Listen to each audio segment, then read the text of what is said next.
बिस्मिल्लाहिर्रहमानिर्रहीम। मैं doctor Mohammad Asgar healthy life with doctor Mohammad Asgar channel के साथ आपसे मुखातब हूँ और मैं आपको आज ब्लड प्रेशर के बारे में बताना चाहता हूँ।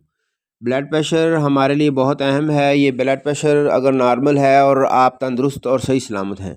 अब हम जो ब्लड प्रेशर जो है वो किस तरह मेजर कर सकते हैं। ब्लड प्रेशर के लिए मुख्तलिफ जो है वो बीपी ऑपरेटर्स इस्तेमाल होते हैं।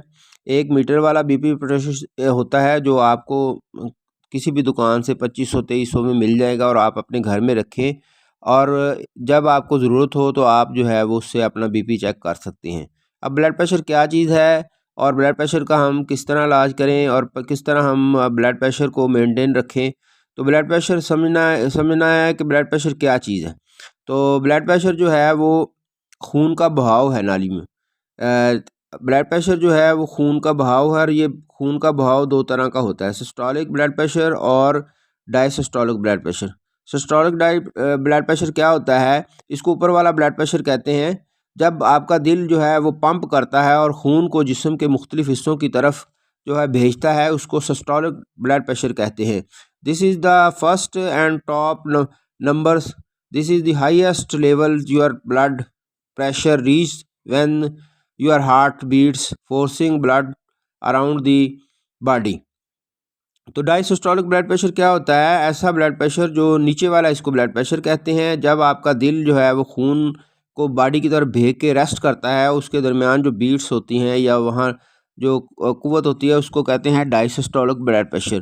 तो लोग जो है वो ब्लड प्रेशर के बारे में पूछते हैं कि ब्लड प्रेशर बढ़ने से क्या होता है। ब्लड प्रेशर बढ़ने से आपको जो है वो हार्ट की प्रॉब्लम हो सकती है और आपको जो है वो मुख्तलिफ हार्ट की बीमारियां का पेश खैमा है ब्लड प्रेशर, और आपके गुर्दों में प्रॉब्लम हो सकती है और इसके अलावा जो है वो और भी कम्प्लिकेशन हो सकती हैं। तो ब्लड प्रेशर की जो है वो चार अकसाम है। ब्लड प्रेशर की चार अकसाम है। तकरीबन 95% peoples has high blood pressure. 95% लोगों को हाई ब्लड प्रेशर होता है, लेकिन उनको पता नहीं चलता कि ब्लड प्रेशर क्यों हो रहा है, किस वजह से हो रहा है। अब हम क्या करते हैं कि हम मुख्तलिफ दवाइयाँ इस्तेमाल करते रहते हैं, लेकिन ब्लड प्रेशर को कंट्रोल करने के लिए कोई ख़ास इक़दाम नहीं करते। हमें पता नहीं होता कि हमारा ब्लड प्रेशर किस वजह से हो रहा है।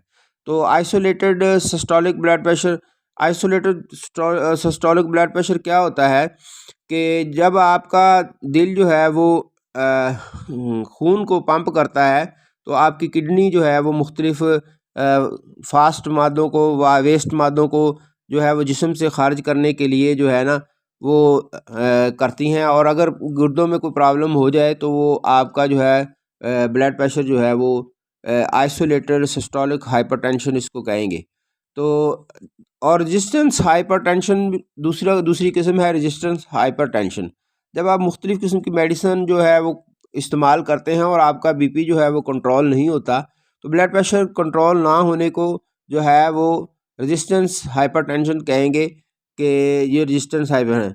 मैलिजेंट हाइपरटेंशन, मैलिजेंट हाइपरटेंशन क्या है कि आपका ब्लड प्रेशर यकदम बढ़ गया है।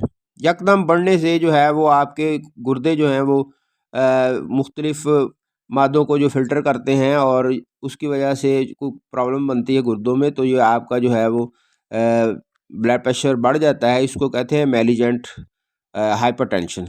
तो ये जो ब्लड प्रेशर है इसकी नॉर्मल रेंज जो है वो लो ब्लड प्रेशर कंसीडर होता है, एक हाई ब्लड प्रेशर होता है, एक एक्सट्रीम हाई ब्लड प्रेशर होता है। अगर आपका ब्लड प्रेशर 70/40 हो और 80/50 हो या 90/60 हो तो ये लो ब्लड प्रेशर कंसीडर किया जाता है। तो इस आइडियल ब्लड प्रेशर क्या होता है, बेहतरीन ब्लड प्रेशर या शानदार ब्लड प्रेशर। आपकी जो बॉडी है वो सही वर्क कर रही है, आपके गुर्दे सही वर्क कर रहे हैं और आपका जो है वो खून सही तरह रवाना है, तो वो ब्लड प्रेशर है 100/70, 110/70 और 120/70 जो है ये बेहतरीन आइडियल ब्लड प्रेशर कंसीडर किया जाता है। ये इस बात को शो करता है कि आपकी बॉडी और आपका दिल जो है वो बेहतरीन वर्क कर रहा है और आपको कोई परेशानी नहीं है। अब जो हाई ब्लड प्रेशर है, ज़्यादा ब्लड प्रेशर है और ख़तरनाक ब्लड प्रेशर है, तो ये ख़तरनाक ब्लड प्रेशर क्या है, 150/100, 160/100 या 170/100 या 170/110 या 180/110 या 120 नीचे वाला ब्लड प्रेशर हो जाता है, तो ये ब्लड प्रेशर ज़्यादा ख़तरनाक शो होता है। इस ब्लड प्रेशर को कंट्रोल करना बहुत ज़रूरी है। अगर आप इसको कंट्रोल नहीं करते तो ये ब्लड प्रेशर आपके लिए ख़तरनाक हो सकता है। तो ब्लड प्रेशर जो है वो मुख्तलिफ़ वजूहात से होता है, मुख्तलिफ़ वजूहात की बिना पे होता है। कुछ लोग परेशान होते हैं, यकदम सदमा होता है तो बीपी बढ़ जाता है, और कुछ लोग जो है वो जो है वो खुशी में भी ब्लड प्रेशर आपका बढ़ जाता है, और आपको ब्लड प्रेशर बढ़ने से जो कॉम्प्लिकेशंस और प्रॉब्लम्स पैदा होती हैं वो आपको जो है वो हार्ट अटैक हो सकता है। उसके अलावा आपको जो है आपका जो है वो आपको फालज होने का डर है। तो इसलिए हमें चाहिए कि हम अपने ब्लड प्रेशर को कंट्रोल करें। जैसे ही आपको ब्लड प्रेशर हो, आपके जो सीने में दर्द हो या आपके सर में जो है वो बहुत शदीद दर्द होना शुरू हो जाए, या आपको नाक में से खून आना शुरू हो जाए, और या फिर आपको जो है वो कोई अनफील महसूस हो, तो आपको गुस्सा आने लग जाए, तो फिर समझ लें आपको जो है वो ब्लड प्रेशर बढ़ गया है। अब ब्लड प्रेशर बढ़ने से फ़ौरन उसका जो है, घर में अगर आप हैं और कहीं डॉक्टर के पास जाना अवेलेबल नहीं है, तो आप अपने घर में बीपी ऑपरेटर्स को लें और उसको चेक करें। चेक करने के बाद जो है वो मुख्तलिफ़ मेडिसिन है वो इस्तेमाल कर सकते हैं। एक गोली एंजीसाइड होती है, वो ज़ुबान के नीचे रखें। उसके रखने से आपके जो जिस्म में जो है ना वो फ़ौरन दर्द और ये ठीक हो जाएगा। और कैपोटीन होती है गोली, कैपोटीन अगर फ़ौरन आप ज़ुबान के नीचे रखोगे तो उससे आपका ब्लड प्रेशर नॉर्मल हो जाएगा। जब आपको ब्लड प्रेशर नॉर्मल हो जाए तो फिर आप दोबारा उसको ब्लड प्रेशर को चेक करें, और इंशाअल्लाह उम्मीद करते हैं कि अल्लाह ताला आपको तंदुरुस्त और सही सलामत रखे, और अल्लाह आपको अपनी हिफाजत में रखे। मेरे चैनल को सब्सक्राइब करें और इसको जो है वो शेयर करें, लाइक करें, और उम्मीद है कि इंशाअल्लाह आपको मेरी ये बातें बहुत अच्छी लगी। आपकी सेहत के लिए हम दुआ गो हैं। अल्लाह आपको हमेशा तंदुरुस्त, सही सलामत और जो है अपने हिफ्ज़ व अमान में रखे। तो खुदा